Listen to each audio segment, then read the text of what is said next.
Hello nursing student. तो आज हम पढ़ेंगे अब यूनिट 2, जिसमें आपका ये यूनिट 2 आपका है isolation, precaution and use of PPE. PPE means personal protective equipments, जो आपके सेफ्टी के लिए, खुद के सेफ्टी के लिए होता है, जो हम किसी को केयर प्रोवाइड करने के दौरान पहनते हैं, वेयर करते हैं।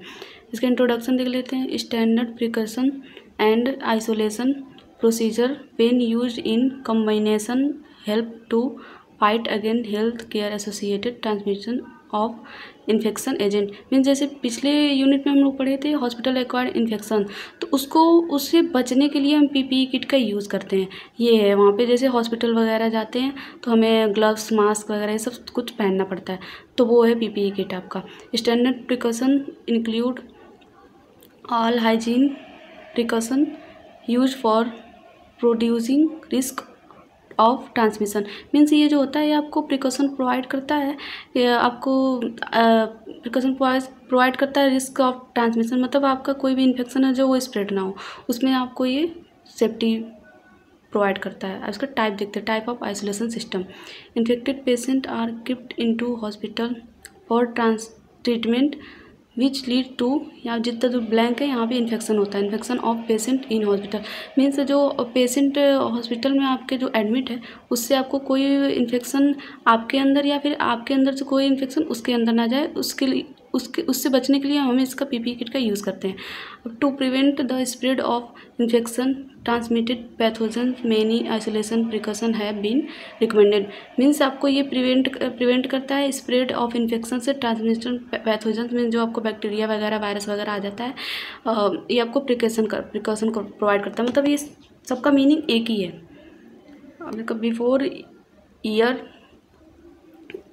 100 infected patient were kept in separate rooms depending on their disease। Means ये होता है कि आपका जो 1900 ईयर में मीन्स सन में जब आपका इन्फेक्टेड कोई पेशेंट हो जाता था तो उसके बीमारी के अकॉर्डिंग उसको अलग अलग रूम में रखा जाता था, सेपरेट रखा जाता था। ये आपका आइसोलेशन हो गया। जैसे आप कोरोना के टाइम पे देखे होंगे, जो भी पेशेंट या फिर पर्सन इन्फेक्टेड रहता था उसे आइसोलेट कर दिया जाता था, सबसे अलग कर दिया जाता था, सेपरेट। वही चीज़ यहाँ पे है। After 1900 protection barrier were use while taking. Means जब 100 के बाद आप प्रोटेक्शन बैरियर जो होता है वो हम पहनने लगे, यूज़ करने लगे। मीन्स आपका ग्लव्स और मास्क वगैरह आता है इसमें, ठीक है। उससे पहले हम उसको आइसोलेट करते थे, उसके बाद अब हम लोग खुद का प्रोटेक्शन ऑफ बैरियर यूज़ करने लगे। ये इसका कहने का मतलब है। In 1985 concept of universal precaution पर keep into infection due to acquired immune deficiency syndrome. Means जो एड्स होता है, एड्स से प्रिकॉशन प्रोवाइड करने के में भी ये आपका हेल्प करता है।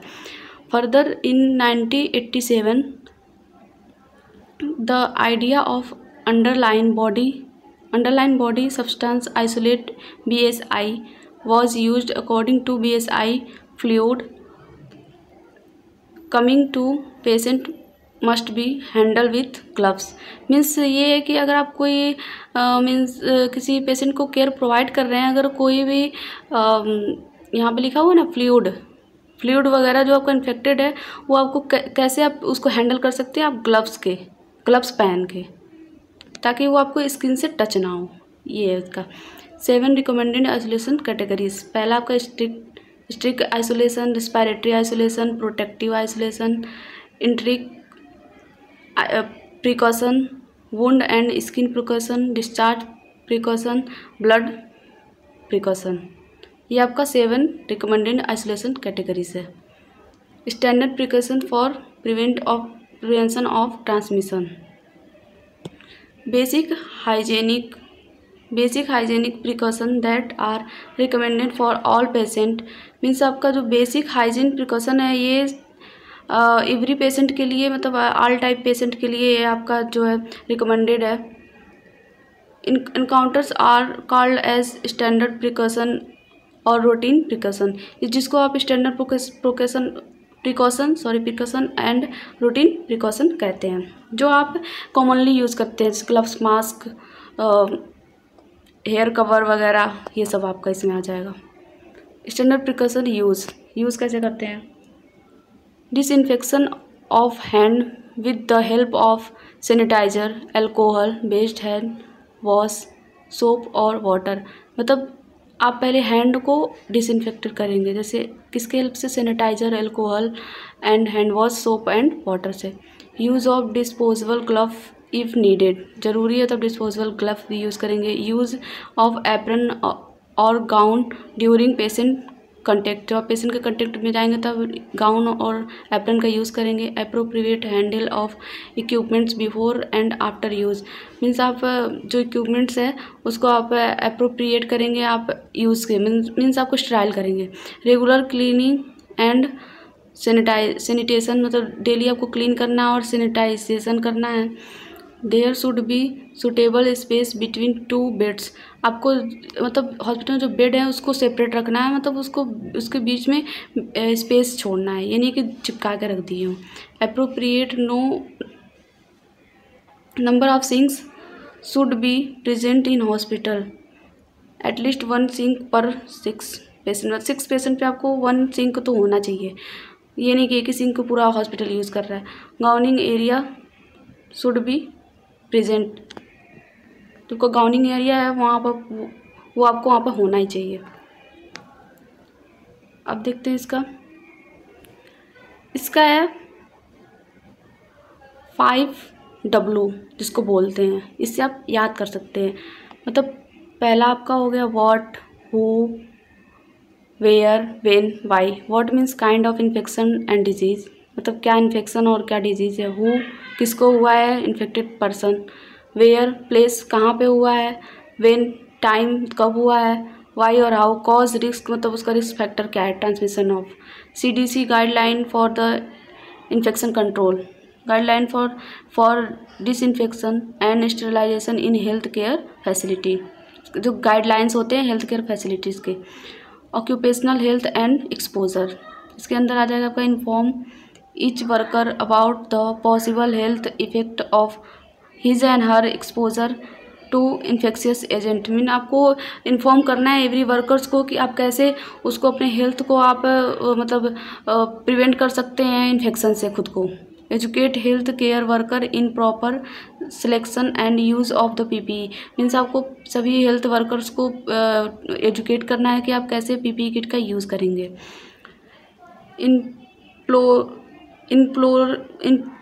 employer should make equipments and training available for worker and should also ensure whether worker wear appropriate PPE before, means आपका वही है कि ऑपरेशन से पहले आपको सारे PPE किट पहनना है। Then exposure to infectious agent for chemical PPE kit should include gloves, gown, mask and eye protection. आपका PPE किट में जो आपका ऑपरेशन से पहले आप पहनेंगे उसमें आपका आ जाएगा इंक्लूड क्या है, gloves, gown, mask and eye protection के लिए गॉगल्स वगैरह आते हैं वो सब। Cleaning of patient care device में सब कैसे पेशेंट केयर डिवाइस को क्लीन करें। Perform cleaning, disinfecting and sterilisation of patient care device in central processing department in order to control quality more easily, means जो होता है आपका जो भी वहाँ पे इक्विपमेंट्स होंगे जो पेशेंट केयर में आप यूज़ करते हैं उसको आप सैनिटाइज एंड स्टेरिलाइजेशन करना है आप प्रॉपर अच्छे तरीके से, ताकि आप वो कंटामिनेटेड ना रहे और उससे इन्फेक्शन ना फैले। Clean patient care item with water and detergent, mean आपको जो पेशेंट केयर आइटम्स है उसको आप वाटर और डिटर्जेंट से उसको क्लीन करना है। परफॉर्म मैनुअल क्लीनिंग और mechanical cleaning by using washer disinfectant, mean आपको जो होता है आपको मैनुअल क्लीनिंग करना है, मैकेनिकल क्लीनिंग भी करना है डिसइंफेक्टेंट को डिसइंफेक्टेंट करने के लिए, इन्फेक्शन करने के लिए। Cleaning and disinfecting environmental surface in health care facility, clean house मतलब आपको इन्वायरमेंटल भी क्लीन रखना है अगल बगल का, जैसे clean house keeping surface floor table top on a regular basis when spills occurs. Means आपको हॉस्पिटल के जो भी फर्श हैं उसको आपको रेगुलर वॉल वगैरह उसको रेगुलर आपको क्लीन रखना है। Disinfected environment surface on regular basis, means आपको डिसइंफेक्ट रखना है इन्वायरमेंटल का surface on the regular basis पे। आपका है follow manufacturer instruction for proper use of disinfectant product. जो आपका डिसइंफेक्टेंट प्रोडक्ट का जो आपका इंस्ट्रक्शन है उसको आप प्रॉपर फॉलो करेंगे। Decontaminated fomites and cleaning cloth regularly to prevent contaminated. जो आपका मतलब सॉल्यूशंस वगैरह होते हैं वो आपको रेगुलरली यूज़ करना है कंटामिनेशन से बचने के लिए। Guideline for environmental infection control in the health care facility, ये हम अगले वीडियो में पढ़ेंगे क्योंकि ज़्यादा लंबा वीडियो हो जाएगा इस वजह से। तो थैंक यू।